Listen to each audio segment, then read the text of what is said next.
You don't need cable. Hop on YouTube, welcome to the hood table, where we chop up local and global events vocally.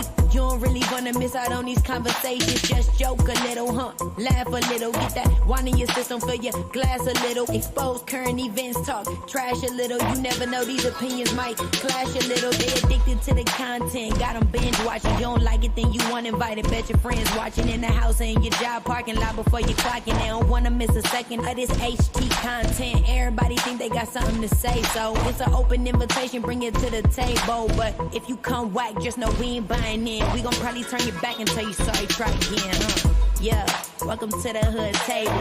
You don't need Netflix, you don't need cable. Yeah, welcome to the hood table. You don't need Netflix, you don't need cable.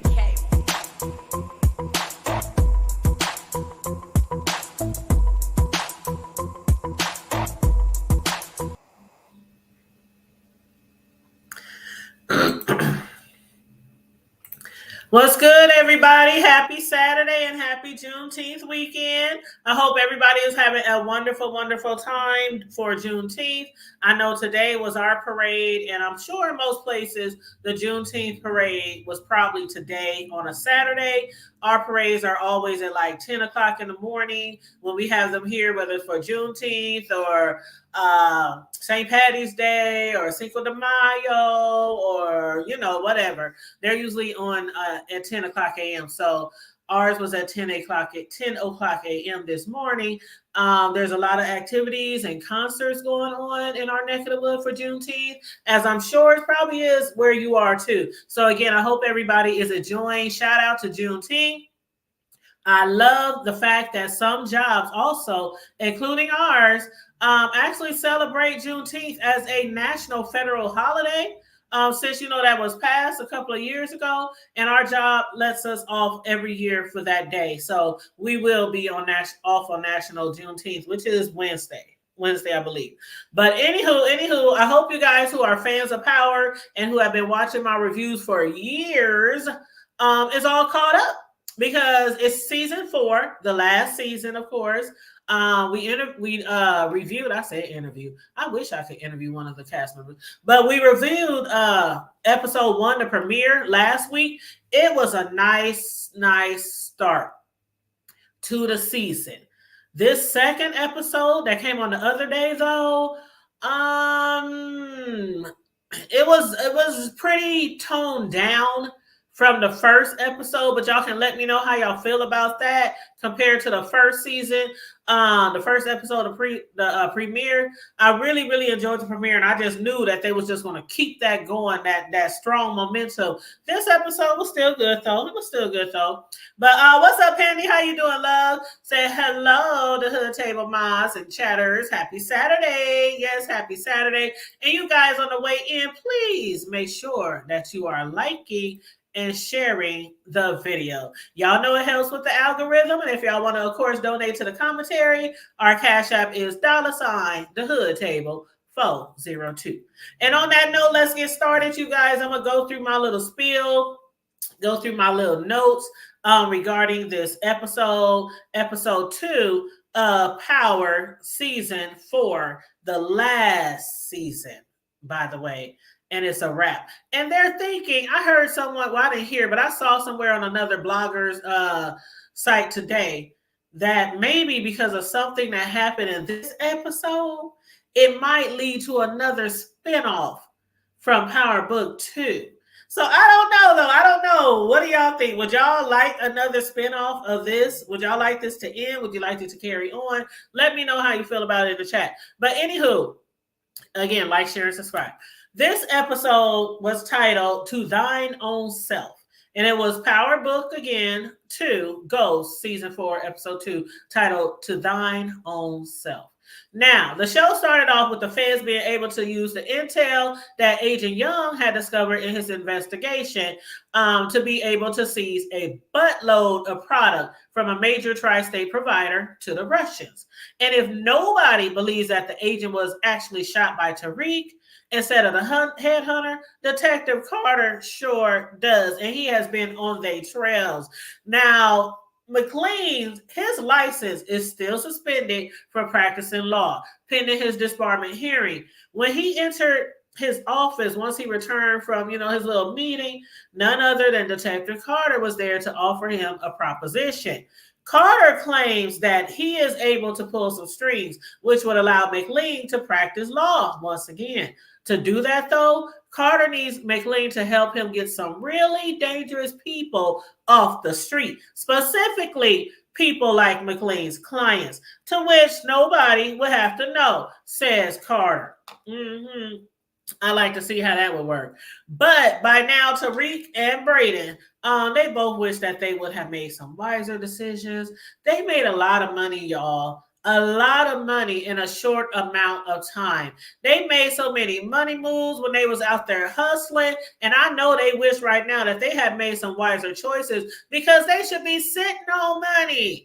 They made so much money, child. They made so much money. It don't make no sense that they sitting around here making some nickels and dimes right now, right? But since they didn't make wiser decisions, they are now unhappy with the gigs that they have landed. Mainly because, again, it's literally chump change compared to the money that they made in the past. And had it not been for Noma demanding that they not be caught selling not a nan bit of product, they might be in a better place than they are right now. But that's the arrangement, though. That's the arrangement, though. They was running around the city trying to figure out how to survive, y'all. Noma had all the headhunters in the city, the area, okay, looking for them. She said, dead or alive. Dead or alive. She had millions on their head. But thanks to the arrangement, she canceled the hit on their heads. Still yet, for Tariq not being in prison, not being dead, and still allowed to attend school is just not enough to make him content. Not when he still has to look out for his mother and, his sister Jasmine. Now, Tariq, after receiving a visit from Detective Carter, first Carter paid a visit to McLean, then he paid a visit to Tariq. So Tariq, after receiving a visit from Detective Carter, made a phone call to McLean to inquire about Carter. Like, man, what's up with this man? This cop is getting down my neck, just breathing down my neck. And according to McLean, Carter might be somebody that Tariq should be concerned with. Okay, he should be concerned. Carter is on a mission. Now, season premiere, we saw Carter. He was at the confessional and confessing some sins or whatever he was doing, talking to the priest. The priest asked him how's he getting along, without his wife. And you could just tell from just that one episode, the premiere, that what happened to his wife didn't sit right with him. And at that time, we didn't know what happened to his wife. We just know she was no longer here. But during this episode, we realized that his wife was actually gunned down outside of her job at an ER when some dealers were finishing off some guy on a gurney. And so it was pretty much that she was like at the wrong place, at the wrong time, at the wrong place, type of thing for his wife. And ever since then, McLean says he's been out for blood. He's been thirsting for blood. And what he did first was create a narcotics task team dedicated to removing every drug-related motherfucker, as McLean says, in New York. And after hearing that, Tariq was like, oh, damn. Is he dangerous? He ain't like the cops you've been dealing with, so watch your fucking back. That's what McLean said in his answer. Now, Monet. Let's talk about Monet for a minute. Monet, she was at home. She was supposed to stay at home. She was at home. She's on drugs. She's on pain pills. She's supposed to be at home recouping, recovering, from being shot by Tariq. Again, thanks to Noma, Tariq couldn't even be put down by either Drew, Diana, or Kane, which is actually making matters worse for other people out in the street. Drew and Diana pretending like they have no idea who the shooter is. They are playing their parts really good too. Got Monet up there thinking that they really trying to find out who the shooter is. And they acting like they have no idea. Noma, she was also getting suspicious of Obi's loyalty. We saw her questioning, how he was able to cop those fraudulent green cards, which we know he got from Tariq. Prior to him receiving them, though, Obi had been begging Noma to help get the green cards for him and his family. And being that he came across them behind her back, allegedly from the embassy, she suspects that his loyalty is no longer with her, at least not 100%. But you saw what she did to him last episode. Would your loyalty be to her 100%? And I'm sure that he got some other plans that he got going on behind her back. He got other things up his sleeve behind her back. But he did assure her, you have nothing to worry about. Ooh, he sounds so sexy. But anyway, later, Effie calls herself approaching Noma with a request of a bigger cut. And she deserves a bigger cut. I mean, she's doing all the work. Diana is up there. I can assist in a couple of weeks. I got homework. I got schoolwork. I got studies. I got this. I got that. She's making up every excuse why she can't help Effie out with, getting off the load of all the drugs, right?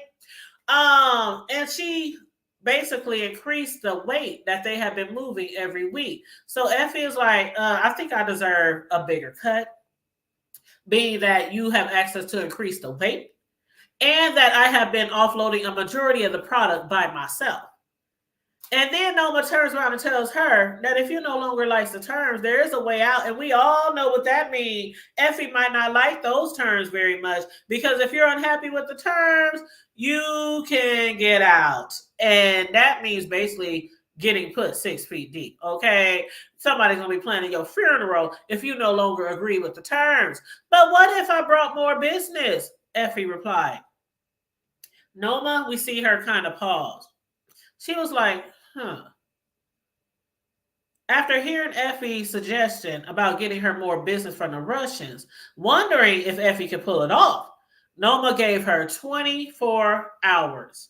You got 24 hours, Effie, to show and prove that you can reach places that Obi obviously hasn't been able to. Obi been out there trying to help her move the guns and move the product, but he hasn't been able to do that.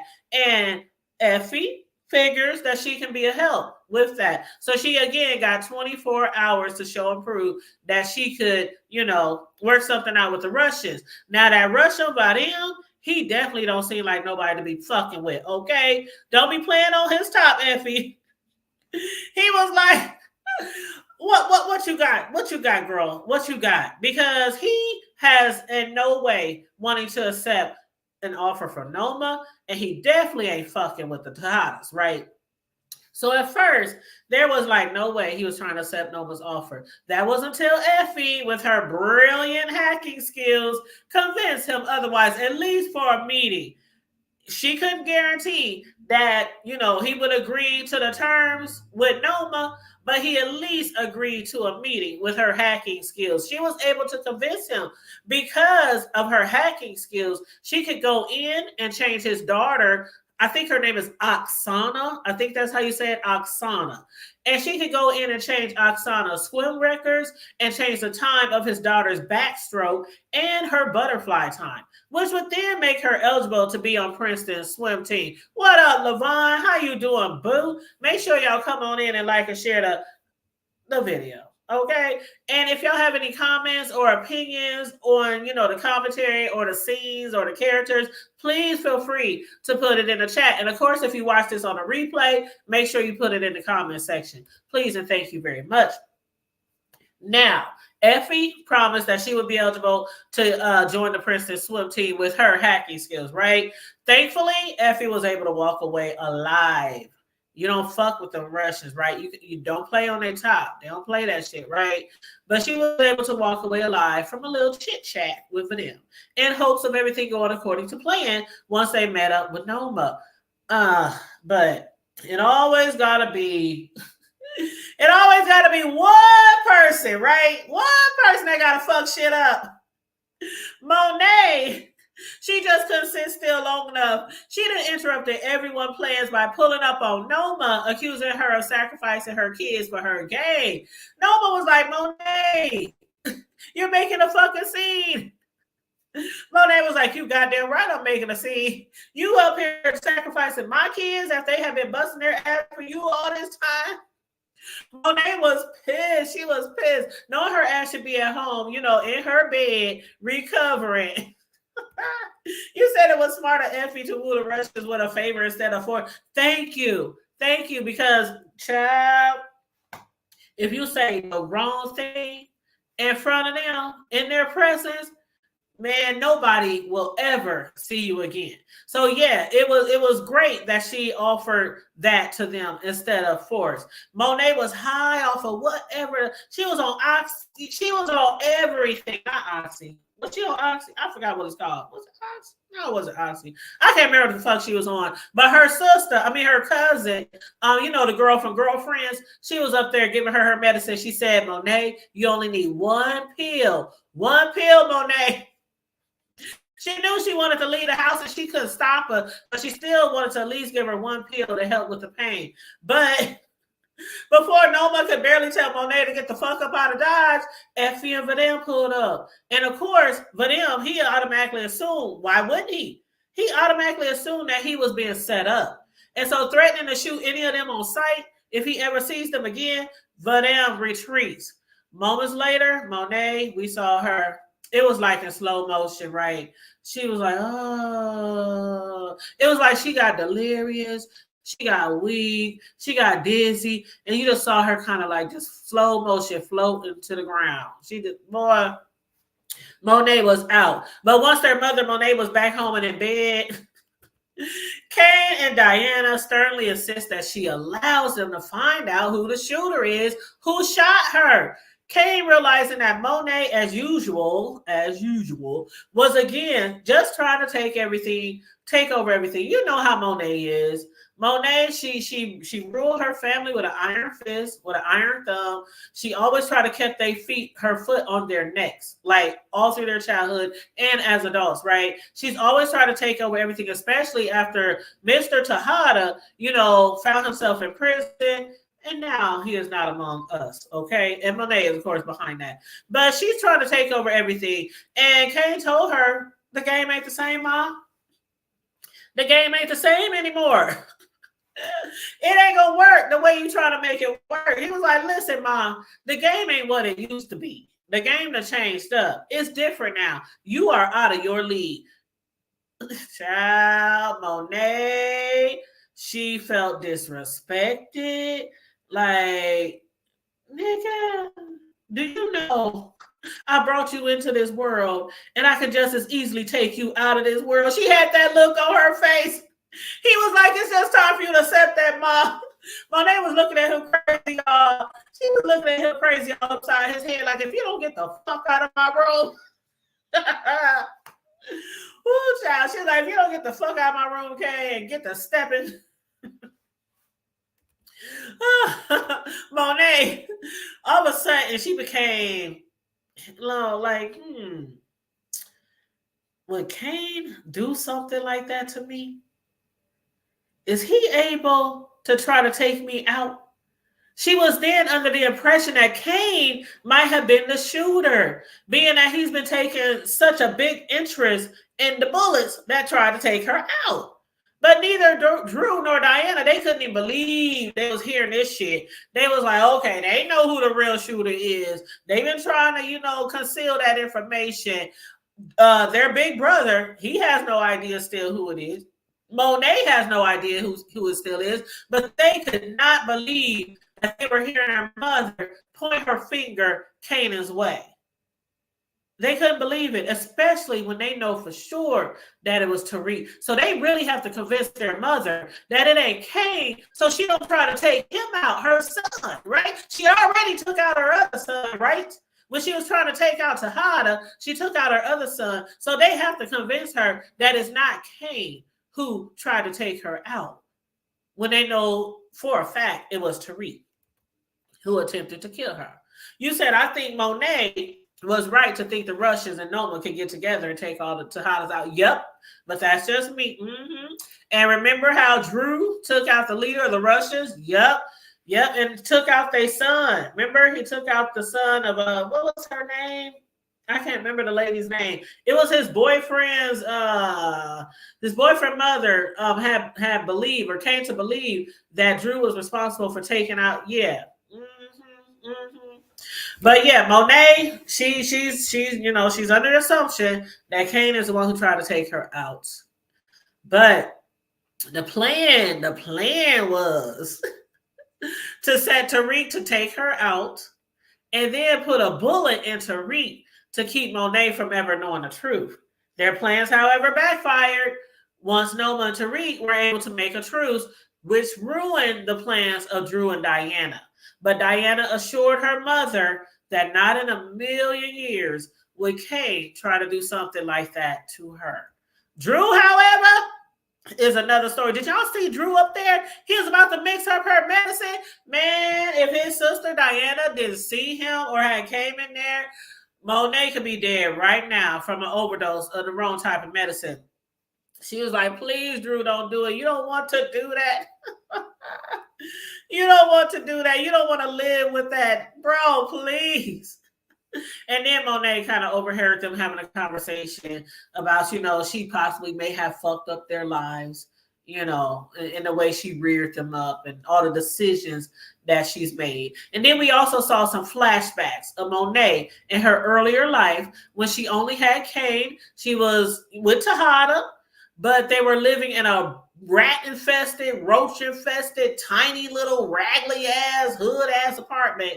And Monet was even trying to take over that situation because Tejada at that time wasn't able to cop more product so they could make more money. So even then, Monet was trying to, run shit by going behind Tejada's back and copying more product. And we saw that whole scene. Monet was sacrificing a lot.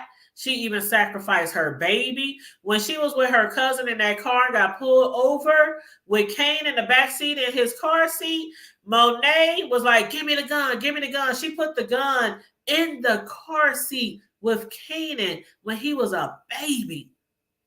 Tejada was pissed. Her cousin couldn't even believe that, she did that shit. But Monet sacrificed. She's been making sacrifices ever since. And she still believes that she's the one in charge of everything. But Kanan is trying to prove to her otherwise. You need to sit back, Mom. Let us handle shit from now on, okay? You said, do you think Drew and Diana know Tariq's mother is the shooter? Hold on. Excuse me. I gotta get a sip of water. We're gonna talk about Tasha too.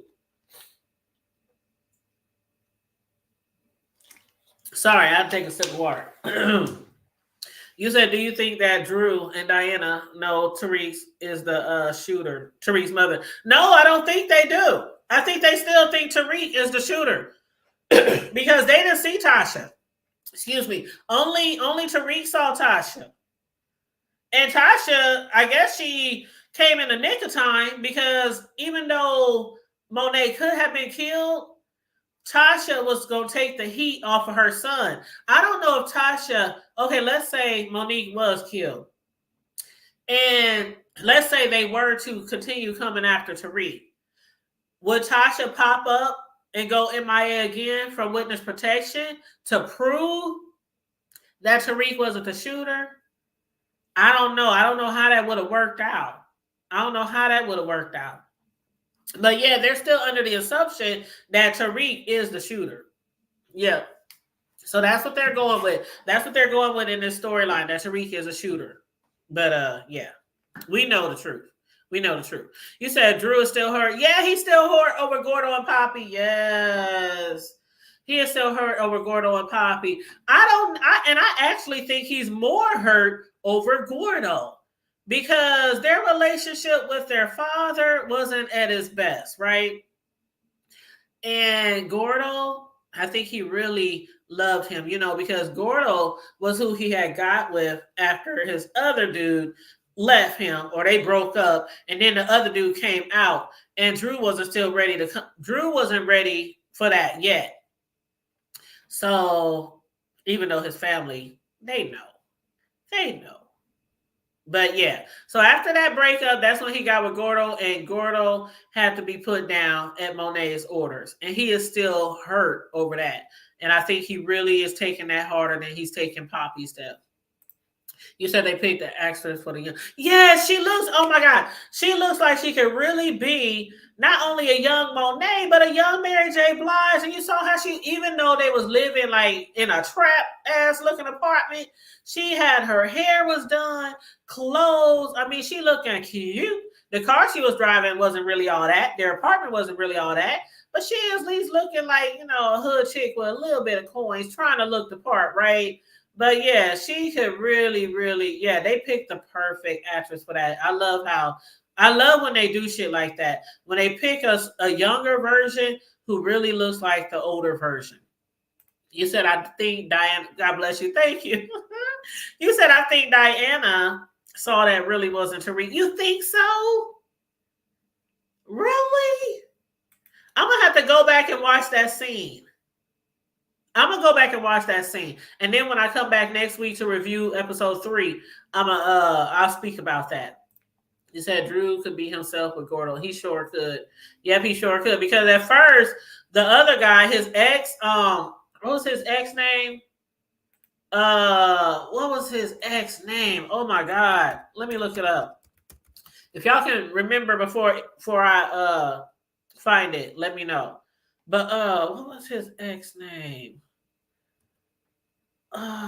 Everett, was it Everett? Yeah, it was Everett. That's who it was. Yep, Everett. Thank you. Hey, Soul Sister, #1 show. How you doing, love? You said, hey, sweetie pie. Just stopping by to say hello. Thank you for stopping by and saying hello to us all. And I hope you are having a wonderful Saturday and a wonderful Juneteenth weekend, because it is Juneteenth, y'all. It is Juneteenth. Shout out to Juneteenth, y'all. But yeah, so Everett was his name of his ex. And yeah. He took that hard. He was out there drinking. He was embarrassing himself at the bar. Remember when he rolled up on Everett and his new friend? He was just out there embarrassing himself and everything. So yeah, with Gordo, he, felt like himself once again. But, child. Anyway, what Monet says has to, I don't know. But anyway, yeah, so she's still under the impression that Kane was trying to take her out. But I think her daughter, Diana, was able to assure her that that's not true. That's not true. But, okay, so now Kane, still not knowing of the conspiracy, paid a visit to Noma. What Monet did caused Noma to lose an enormous opportunity to expand. It caused her to lose a lot of money. Aside from that, Monet could have also exposed Noma's organization as well as what Monet does. Therefore, Kane now has the task of trying to bring the Russians back to the table, and by the end of the day. Yes, he was. He was embarrassing himself in front of everyone. And the other guy was looking like, everyone was like, could you please excuse us for a moment? And the guy, he could have been an ass and been like, who the hell is this, Everett? Who is this? Is this your ex? He could have, been talking shit, but he politely excused himself from the table. But yeah, Kane, he had by the end of the day to get the Russians back into Noma's good graces. So Kane not having any other options, what'd he do? He reached out to Effie for help. And although she had an interview to get to for school, she would hate to see Kane put down by Noma, because she knows what would happen to Kane. And Kane was desperate, and they kind of have a little thing going on. So, sacrificing her opportunity, she agreed to help bring the Russians back to Noma. And thanks to Effie, them agreed to meet with Noma again, but under one condition. That condition was for him to only talk to Effie from now on. From now on, Effie was to be his sole contact person between everyone. Hey, friend, how you doing, member? What's up, member? You said, hey, y'all, been in the clouds. Yes, drop down, y'all. Even if y'all are not fans of this show, y'all just want to drop down and say, what up, hoodies? Feel free to drop down. But yeah, so Effie is supposed to be his sole contact between everyone, and that is the agreement. That is the condition. Noma, who didn't have any way of offloading her guns or her products, still wasn't too fond of Kane and Effie extending an offer to the Russians on her behalf. She did not like anybody speaking for her at all. And she had every right to be upset. Now, Noma is a lot of things. I really don't like her, but she had every right to be upset because these are the Russians. You can't be having some just people off the street. I mean, we is talking about Tejadas here, but still, compared to Noma, they just some people off the street, and you can't have her speaking up for her. She's a big ass queen pin. You know what I'm saying? So she has Ebby him came up by the throat, not the throat, the throat, before allowing him to explain himself to her over some scotch. And after explaining himself over some scotch, she agreed to give him a chance as well to try to bring the Russians back to the table. But while he was out there making some plays with Effie, Diana had just realized she was in fact truly pregnant. She is prego. At first, she took a home pregnancy test, which came out positive.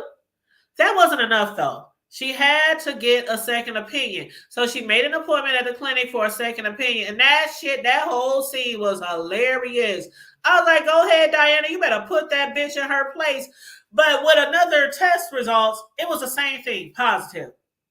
But the doctor speculating Diana's situation, she don't know Diana. She don't know where she come from. She was insinuating that Diana was just some damstress and distress, assuming that she has no means to take care of her child, especially being she's a college student. And not only that, she thought that Diana had no idea who the father of her baby was. So angrily, Diana tells her before storming out that she was like, you had better watch your mouth, since you don't know a doggone thing about me. And she stormed out of there. I was like, Diana, you better tell her ass something. Shit. Your family would probably made more money than that damn doctor ever could, even with her doctor career. You said, I think Effie knew she had some making up to do with Kane too. She did, because she, again, let Therese know what was going on, that Kane and them were coming out for him. So yeah, she had hit up Tariq when he was at the school, when they was in the garage where that whole scene went down where they killed Agent Young and the other headhunter. But hey Tay-Bay, what's up? You said dropping down to speak in support. I usually do stay in the town. Thank you, Tay-Bay, forever. I appreciate that. I love when you guys drop down, even if it's to say, hey, yeah, that doctor was rude as fuck. That doctor was rude. She should have slapped the shit. She should have slapped us, but that probably would have got her in some trouble. And they do not need any trouble. Not they already got enough shit going on. So yeah, she probably wanted to slap the fucking taste out of her mouth, but she just cussed her out instead and stormed out of there. But she was like, you don't know a damn thing about me, bitch. I could probably raise 10 babies by myself. But anyway, back to Tariq. Tariq decided that it was due time that he met with his mother, Tasha, to find out if it's true what Detective Carter has said. When visiting Tariq, Carter tried to put fear in him by telling him his mother was being removed from witness protection. Tariq had to make sure his mother was still safe. And evidently, Witsec wasn't too thrilled that they had to relocate Tasha and her daughter Jasmine after Tasha went MIA. But if Tasha tries to find her way back to New York again or goes MIA again, they will definitely be removing her from witness protection. And that is what she told Tariq. But what the hell was up with y'all? Help me here. Help me here. What the hell was up with Tasha's manager? Y'all saw when he put his hands on her? I didn't quite understand that. Like, is he doing something to her that we don't know about? Besides just being a mean-ass manager, telling her to get back to work. Because she was like, I can handle him, Tariq. Don't worry about it, Tariq. She was really trying to make Tariq calm down, making it seem like it wasn't such a big deal. I'm like, is he making her do things that she might not want to do, being that she's in witness protection and might not, or he thinks she might not have a choice in her options? I don't know. I think it's something bigger than that, bigger than him just being like, girl, get your ass back to work. I think it's something bigger than that.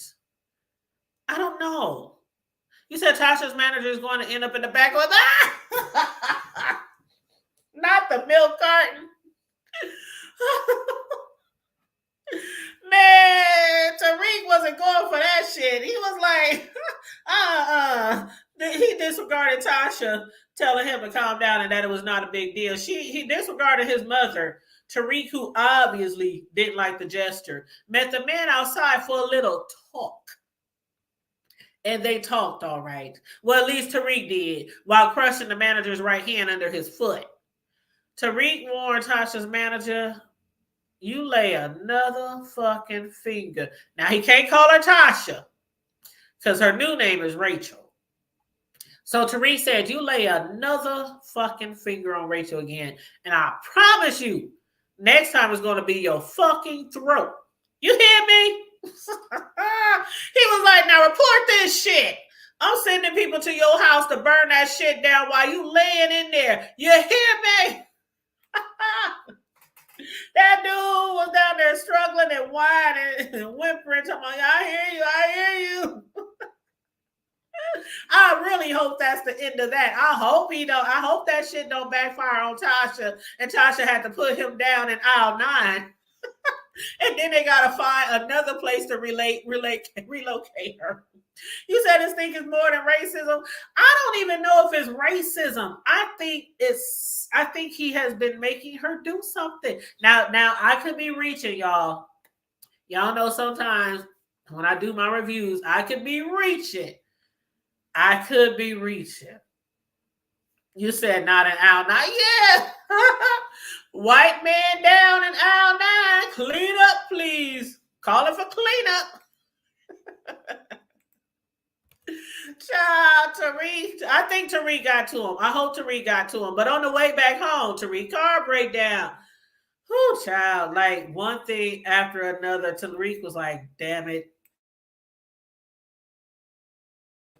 Like what else can go wrong? But his car broke down. He's so broke he couldn't even order an Uber. So he reaches out to Braden, his homeboy, his bestie, and explaining to Braden that washing jock straps for $11 an hour wasn't getting it.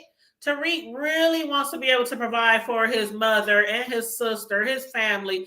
And Braden, on the other hand, even though his family has likely disowned him, his father don't want to have shit to do with Braden, especially after his sister life was put in danger. But he still wants to help his family out as well, because y'all saw they lost everything. They even took their name. They even took their name off of the building at the school. And of course, they can't contribute no more money to the school. But they took their name after school. Braden is getting heat from some of his classmates because their families have lost money behind, the scheme that his family was doing. You know what I'm saying? And so Braden still, even though his family disowned him, wants to make some money too to try to help his family out of that situation. But what can they do to make some real money really fast without Noma finding out? Hustling, of course. That's what they know how to do well. Well, Tariq has always knew how to hustle. It's in his blood. Braden, on the other hand, who was scared, he was scared and terrified to get into hustling at first. He's now, I think, is a thoroughbred hustler himself.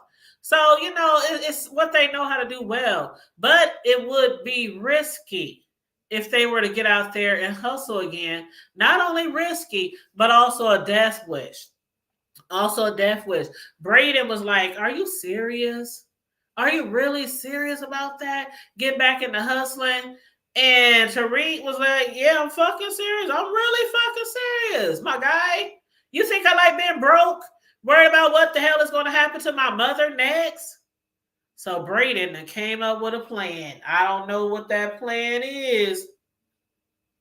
They didn't specify what the plan was. But first thing first, before they make any moves, Tariq needed some wheels. Not only some wheels, y'all. Tariq needed his original wheels. So catching 2-Bit by surprise, catching 2-Bit slipping, Tariq managed to repossess his car from 2-Bit with his spare keys. And after stealing his whip back, he met up with Monet.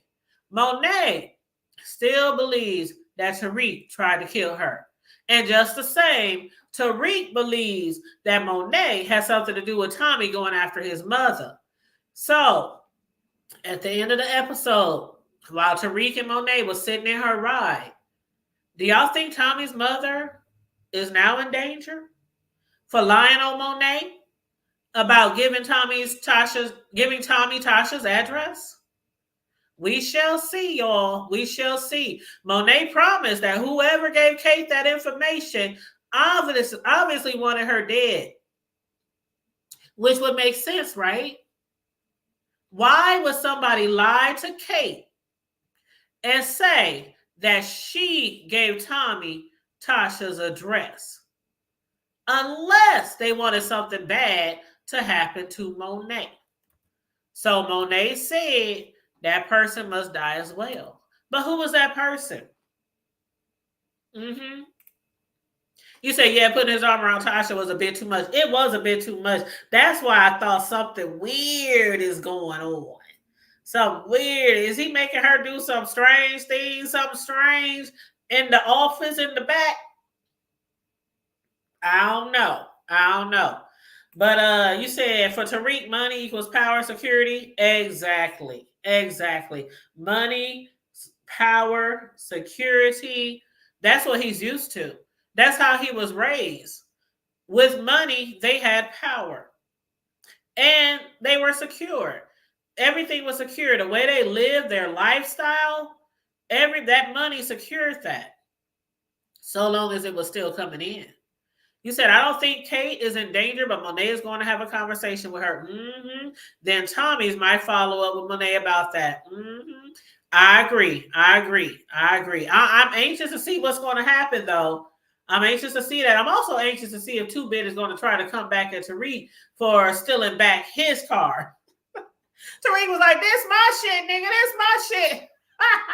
And he sped off with his shit, boy.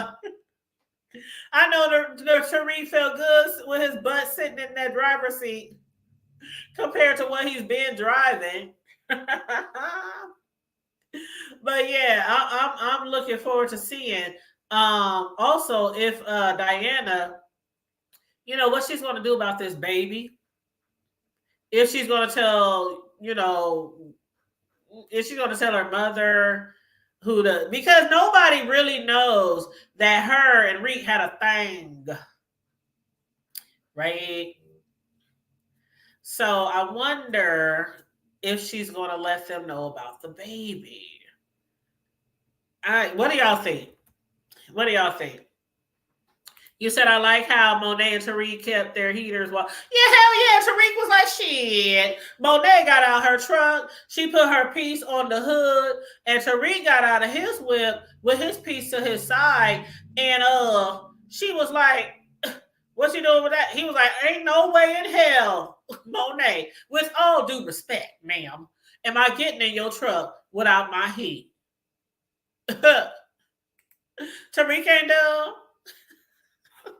If anybody was gonna be shooting, it was gonna be the both of them. It's gonna be a shootout in the streets with both of them, okay? And whoever make it out alive, child. But anyway, that's all I got on this episode. Like I said, it wasn't. I don't think it was as good as the first episode. The first episode was really good. It just had me like on the edge of my seat, y'all. This episode was more toned down.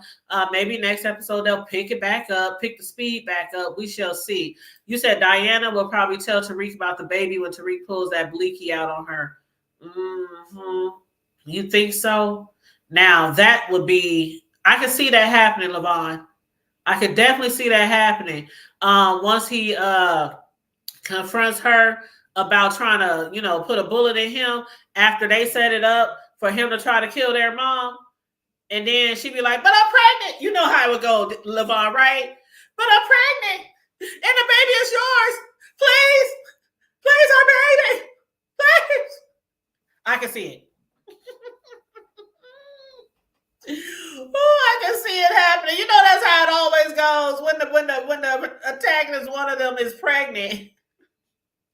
They just up there begging for the it's the baby, please don't take me, the baby. So yeah, I can see that. And that's probably how you're probably right, LaVon. If that's what happens, I'm gonna put that back on you. I'm like, LaVon, she said it. She said it. Yep. But y'all, I hope y'all enjoyed this review. I tried to keep it under an hour because it is Saturday. Folks got things to do. My son wants me to keep my grandbaby for a couple of hours so they can go somewhere, go to some outside event. But when I was looking at the clock, the timer, I mean, not the clock, but the weather is saying, I just had it pulled up. It's saying that there's going to be some scattered thunderstorms around 5. And in this neck of the woods, 5 o'clock is like 20 minutes away. And then around 6 o'clock, it says scattered thunderstorms. 7 says scattered thunder. It's going to be scattered thunderstorms all the way till 2 a.m. So I don't think they're going to be at nobody's outside event. Maybe they can go somewhere inside and, have a little quality time while I watch my grandbaby. I miss him. They were supposed to bring him over last night, y'all. I canceled my review of Power last night because, I had went live a couple of times yesterday, right? And I had canceled my review of Power last night because he was supposed to bring the baby to me last night. But they changed plans on me without telling me. And the whole evening, I'm looking out the window looking for my baby. And they never came. So I was like, they must have changed their minds. And then while I was outside sitting on my patio enjoying the beautiful weather, he hits me up talking about, are you free in a couple hours so we can bring the baby? I'm like, oh, so now you want to bring my baby. I'm like, where was he at yesterday? I hate when they do that. But anyway, so I'm going to let him bring him over today. It's not my weekend. He's supposed to be with his other grandma, and he was with his other grandma earlier, but I think she has to work. So I'm going to get him because normally we switch up on the weekends, me and the other grandma. So she loves him just as dearly as I do. Oh, my God. I don't know who got him spoiled the most, me or her. But yes, and we all as a family, as a unit, is trying to get him potty trained. So I'll be doing my part when he over here, putting him on the potty like every 20 minutes. The other grandma be doing her part.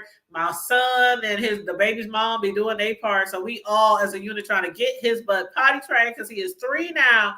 And he just be sitting on the toilet, tweeting his thumbs, playing with his toys, just up looking at the wall, looking at the ceiling. And when he finally do something, I'd be so excited. I'm like, yay, baby, pee-pee. And he just be like, yay. And he'd be like, good job, Yaya, good job. All done. It's so cute, y'all. He is so precious. I just love that little baby so much. But anyway, you said I enjoyed this. Thank you. And I enjoyed you guys as well for, joining me for the review. A lot of times I do the reviews as uploads. I do them by myself and then I upload them, especially if I'm short on time. But this is the last season of Power, y'all. The second spinoff. So I definitely want to try as much as possible to bring it to you live every week so that we can enjoy discussing it together in real time.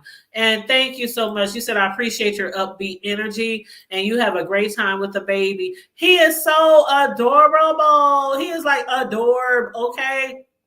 So cute. I know y'all have probably seen some videos of him. Every now and then I upload some videos, especially for the people who's always asking, how's the grandbaby? How's the grandbaby? So yeah, I upload a few videos. I think the last videos that I uploaded was at his birthday party. So you guys can check out those videos if you want.